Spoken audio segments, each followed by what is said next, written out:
Salut à tous et bienvenue dans ce nouvel épisode de mon quotidien de plante addict. Cette semaine, je gagne mon premier concours Instagram. Je vous parle de mon terrarium que j'ai fait il y a un petit peu plus d'1 an. Enfin, je vous propose un petit résumé de ma semaine en vidéo.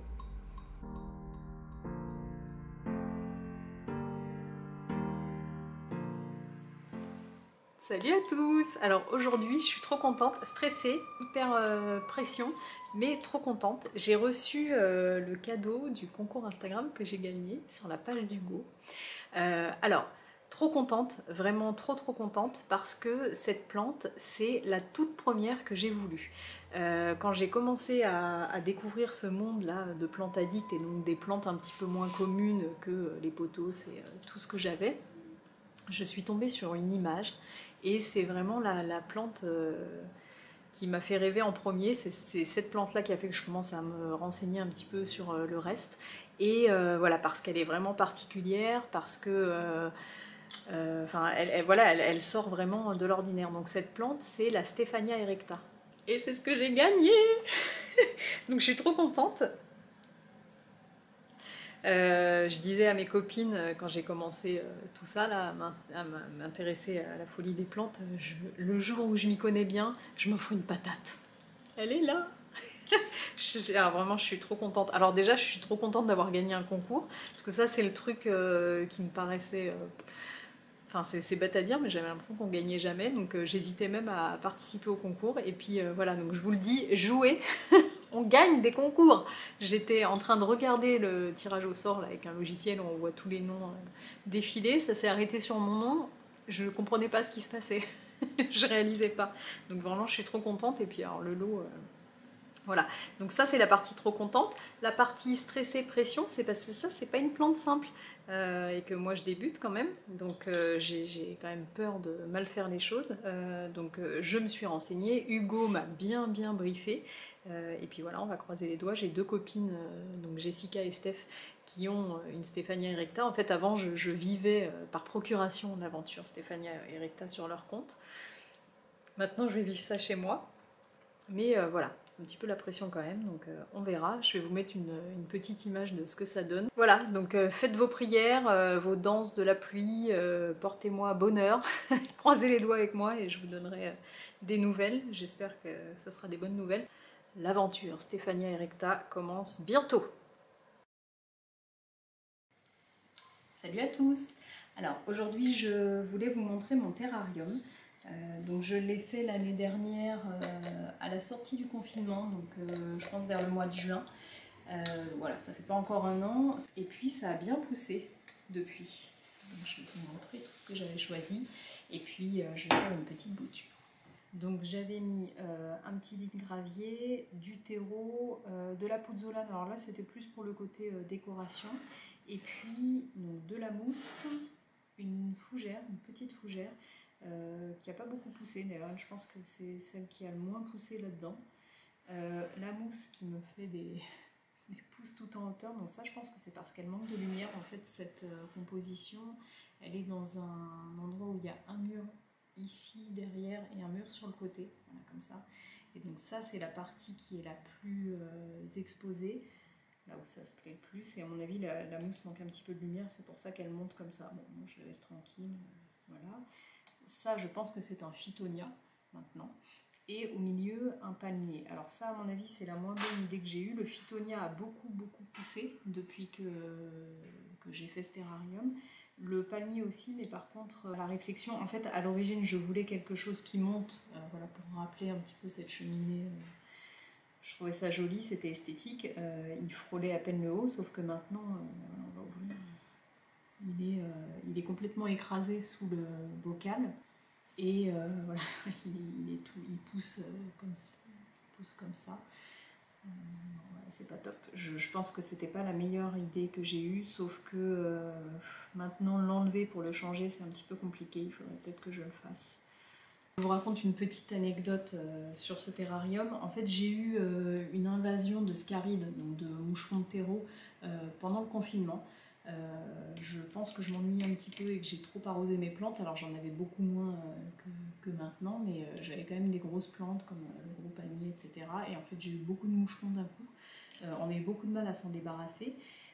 On a réussi surtout en tapissant, déjà en laissant sécher les substrats et puis en tapissant, c'est pour ça que maintenant je mets souvent de la vermiculite et des choses comme ça dessus, de la pouzzolane, enfin voilà. Et quand j'ai fait ce terrarium, donc il n'y avait plus de moucherons chez moi, quasiment plus, je l'ai fait et en fait pas longtemps après, peut-être un mois après, je me suis aperçue qu'il y avait des moucherons dedans. Et là j'étais désespérée parce que je me suis dit, là je peux pas tapisser là-dedans, comment je vais faire? Si j'ouvre, ça va revenir chez moi, donc j'ai laissé fermer. J'ai plus jamais rouvert, de toute manière c'est censé être autonome et ça fonctionne bien parce que je ne l'ai jamais rouvert avant aujourd'hui, ça fait presque un an. Et je me suis dit, soit ça explose là-dedans et auquel cas je jette tout, soit ils vont s'étouffer et c'est ce qui s'est passé. Je ne sais pas exactement ce qui s'est passé à l'intérieur, mais en tout cas il n'y a plus de moucherons du tout. J'en ai vu pendant longtemps voler, de plus en plus, et puis au bout d'un moment, plus rien. Donc ça c'est réglé, c'est très bien comme ça.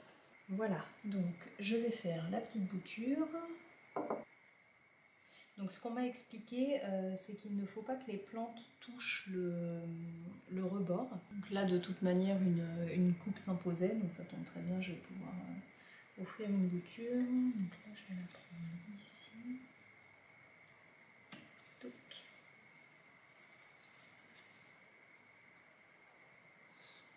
Voilà, donc je vais supprimer ces feuilles-là. Et puis voilà, comme ça on a un nœud. Donc je vais juste la mettre en eau. Et puis je pourrai l'offrir dès qu'elle va être racinée. Et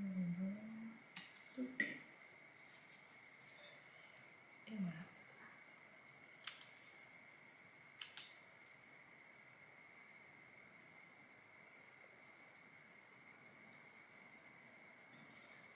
Alors je pense qu'il faudrait que je taille ce palmier également, sauf que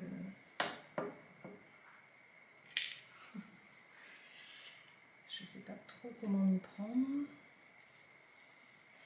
Je vais réfléchir parce que je pense que le plus intelligent ce serait quand même de le sortir de là et de mettre une autre plante. Donc je vais toucher à rien pour l'instant. Et je pense qu'il va atterrir ailleurs. Voilà.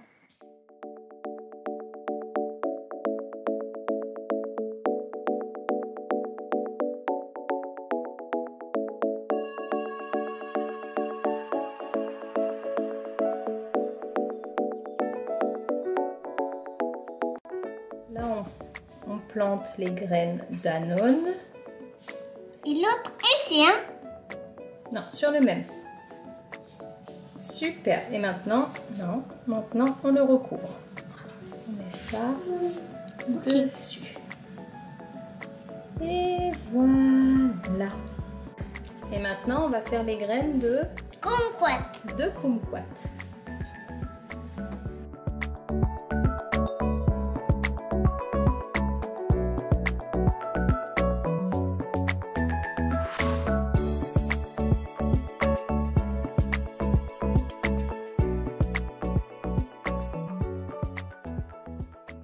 Aujourd'hui, je reviens de la jardinerie. J'ai fini mes petits achats pour mon extérieur. Donc, je vais vous montrer ce que j'ai pris.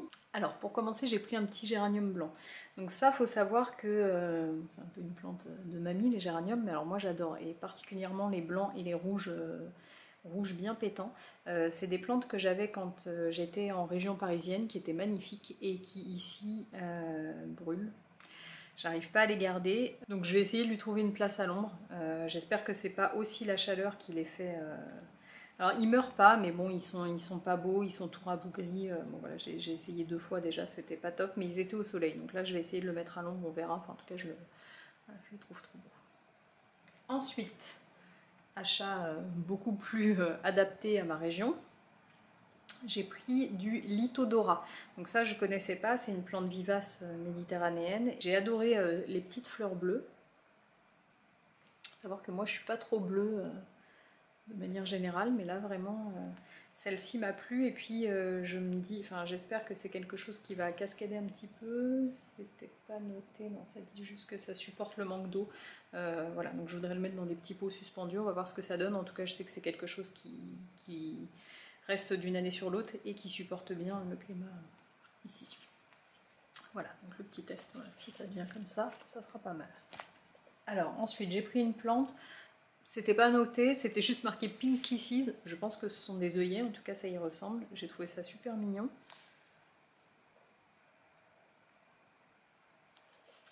Et puis pareil, plante vivace que je peux garder d'une année sur l'autre, un tout petit pot c'est ce que je cherchais, donc voilà, ça va finir d'habiller mon balcon. Et donc après j'ai pris un Dipladenia. Alors ça la vendeuse m'a assuré que c'était ok en plein soleil. Moi j'ai de gros doutes, mais bon a priori elle s'y connaît mieux que moi. Je vais essayer, ce qui est sûr c'est que si il vit mal, je vais tout de suite l'enlever parce qu'alors il est magnifique. La couleur là, on est vraiment dans ce que j'aime, du rose, mais alors du rose, du vrai rose pétard, alors là c'est magnifique et surtout ça ira trop bien avec les pélargoniums que j'ai pris qui sont violet foncé. Donc s'il tient ça va être très beau, mais c'est vrai que j'ai un petit peu de doute. Bon voilà, on verra. Je vais le surveiller de près et au moindre signe je l'enlèverai du soleil, je sais pas où il va atterrir à l'intérieur. Mais voilà, non, vraiment la couleur était magnifique, j'ai pas hésité à le prendre. Qu'est-ce que j'ai pris d'autre? Et ben voilà pour les plantes d'extérieur. Ah non! Alors il y a une personne qui regarde cette vidéo, qui va se reconnaître. Je suis trop contente parce qu'elle est trop belle. C'est un fuchsia. C'est pas une plante rare, hein, ça a rien de... Mais alors moi je l'adore cette plante. Ça... Petite clochette là. C'est magnifique, je la trouve vraiment magnifique cette plante. Alors pour l'entretien, je vous donne les infos que m'a donné la dame de la pépinière parce que je pense qu'elle elle avait l'air de bien connaître ce qu'elle me disait pour le sud. Elle me disait donc que c'est une plante qui refleurit tous les ans, qu'il faut la tailler de moitié chaque année et que pour la tailler, il faut attendre que les fleurs ressortent, les feuilles ressortent. Alors j'étais hyper étonnée, elle m'a expliqué qu'en fait c'était un bon indicateur, mais ce qu'il faut réellement surveiller c'est être sûr qu'on n'ait plus de risque de froid. En fait il faut la tailler quand il recommence déjà à faire doux et que c'est comme ça qu'elle repart parce que sinon elle me dit si vous la taillez et qu'il refait froid derrière, elle va mourir. Donc je vais en prendre grand soin parce que je suis vraiment contente. Voilà, donc j'étais partie acheter du terreau, j'ai trouvé du terreau, j'ai trouvé des petites plantes. Alors, je voulais vous montrer quelque chose. J'ai un pothos Marble Queen dans cette composition, donc depuis très très longtemps. Ça doit faire bien 8 ans qu'il est là. Donc voilà, un beau pothos Marble Queen. Ça a été une de mes premières plantes, je l'adore, hein. C'est une plante assez commune mais que j'adore. Il faut savoir que donc, la base est ici, mais il n'y avait pas du tout de feuilles ici. En fait, il a toujours poussé en dessous et commencé, donc les premières feuilles voilà, sont cachées là-dessous. Et puis voilà, il a toujours poussé en liane. Donc il était là depuis des années, il ne poussait plus. Voilà, il a toujours fait la même taille, enfin du moins depuis quelques années, il stagne. Et donc là, je me suis décidée à le bouturer il y a 2 mois. Et voilà ce que je constate. Donc ça, c'est une nouvelle pousse. Voilà, donc je l'ai bouturé à partir d'ici. Hop, il allait par terre, je lui ai enlevé 4 nœuds. Donc ça m'a ressorti une pousse ici. Là, ça a sorti également une nouvelle pousse. Donc, tout ça, là, c'est nouveau.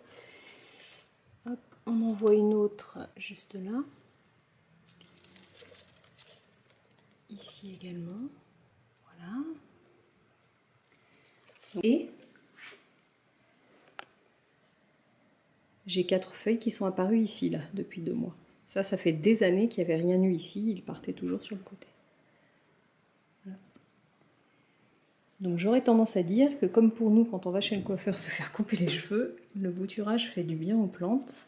Parce que moi, là c'est évident, ça a relancé la pousse. C'est la fin de cette 4e vidéo, j'espère que ça vous a plu. Moi ça me fait toujours plaisir de partager ce petit quotidien avec vous. Et pour terminer de manière un petit peu originale et tout à fait différente des autres fois, je vous montre ma zébrina qui, ma foi, va bien. Je vous souhaite à tous une bonne semaine et je vous dis à bientôt.